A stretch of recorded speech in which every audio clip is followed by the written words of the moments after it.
Will starts talking about you from a business standpoint, how like you're a guy that is always focused on what's next. Yeah. When did you realize that like football is not going to last forever? Because as Will's reading off all the things and telling the stories about you being at Nebraska, you could be just any guy that just sits there and be like, I'm going to play football and I'm going to make $100+ million and then dip. But you want to take a further step. What was the thing for you that changed that? First and foremost, I'm super ambitious, and I've got mentors. And really, one of my main mentors I was just with. I'm gonna drop a little gem, but like, I was up in the Hamptons this past weekend, and just sitting with those guys. Like, they have this massive venture fund. They just raised $500 million. Going to get an opportunity to get into some special deals in the AI space with them.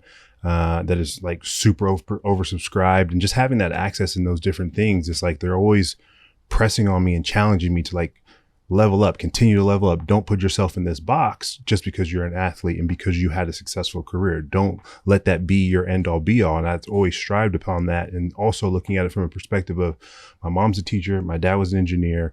Like, I went to school for engineering. Like, I want to be more than an athlete. And that's a common saying, but there's actually a lot of truth behind it. And I knew early on in my career, and from having obviously a mother as a teacher, dad's engineer, that ultimately, like, I never wanted to be defined and be put in that box. So how do I strive and continue to be more successful off the field than I was on the field?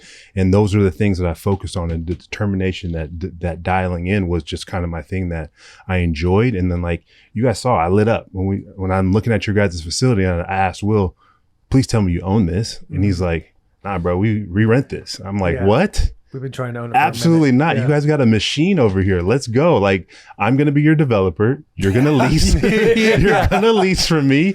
I'm going to throw you some ownership. So we're tied at the hip, and let's go. So you did pull out your phone. You turned that thing sideways, and you're showing this, all the building costs. Like, you can get this done in 6 months. No problem. Yeah. You really put it out there. I just got to figure out how the zoning codes work down here in Tennessee. Other than that, but I mean, let's go. I love it. I mean, I'm in. Yeah. How do you find yourself? Obviously, you've gained access through successes in football. Yeah, for sure. How did you, when you meet these people for the first time, make a lasting impression to where they want to keep coming back to you? Because I think that's what athletes don't realize. Like, playing in the NFL, you're going to have the opportunity to meet a lot of people, whether they're fans of the teams you play for, or they're just around, and you just, people with money usually are around people with money.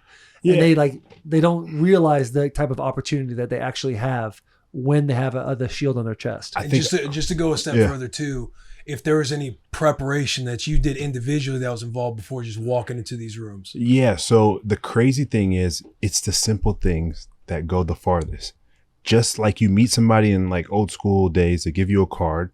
All you do is follow up and send them an email, or send them a text. If you exchange numbers or whatever it is, that simple stuff triggers something into their brain. Oh, this person's serious.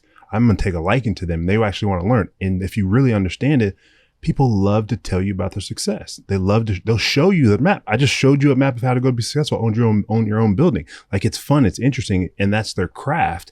And they like sharing those different things. So now you have the opportunity, because, hey, you're a big star, whether you're in college, you're pro, or whatever it may be. Take that advantage. But then when you walk through that door, make sure you start to educate yourself of how to talk the talk and walk the walk at the end of the day. And people will take their time to teach you how to do that if you don't know, if you just ask for help. My mom always told me, there's no dumb question, just ask. Yeah.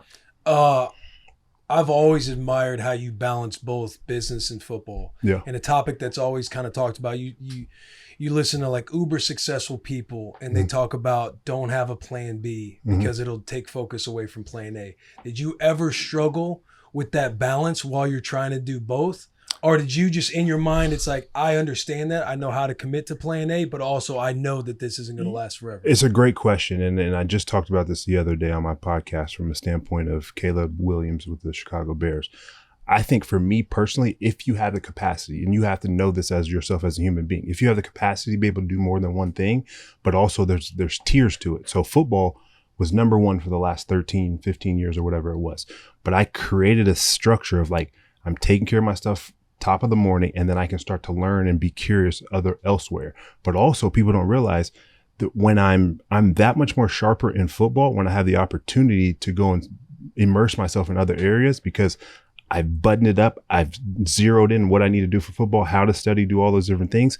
I can go away and I come back even sharper. So that worked for me. Not everybody has the capacity to do that. A lot of guys can only focus on, I mean, we know in the locker room, there's some guys that are on the struggle bus and they really, really got to focus in. Like they need all 7 days, even like the last 5 minutes before you get into that meeting or get into that game, they still need to keep studying. Like I've had some guys like, hey man, what are we supposed to do on this play? Buddy, man, we went over this 50 times in the meeting room. I still got you. Just go straight. Yeah, exactly. And especially if you're playing defense, it's so reactive. Yeah. You guys got it easy, man. Easy. When you talk about it's crazy how not smart you have to be to play defense. It's really just athletic. You guys know the play every time. We react the entire time. Yeah, we know the plays, but I have to react to you reacting and I have to look at the safeties and see what the linebackers. Then he says Abel or Baker. I'm like, okay, he's blitzing. Is this guy going to go inside? What's happening now? It's a game. You guys wouldn't understand. You might understand. You played offensive line in the Under or the All-American Army game. Yeah. But before that, you talked about capacity. Yeah. And I want to break that down a little bit more because obviously someone being able to understand themselves and understand what they're capable of doing and not capable of doing, it's easier said than done. Yeah. And we've seen in the locker room, we see guys all the time that think they have all the capability in the world, but then what the film shows us is way different. Yeah. So somebody who doesn't have the capacity to have the structure that you're talking about, what are some steps that they can take to be successful and put themselves in a ring where they're now making that passive income? There's the generic stuff of having, a financial advisor and stuff like that. But what are little tips?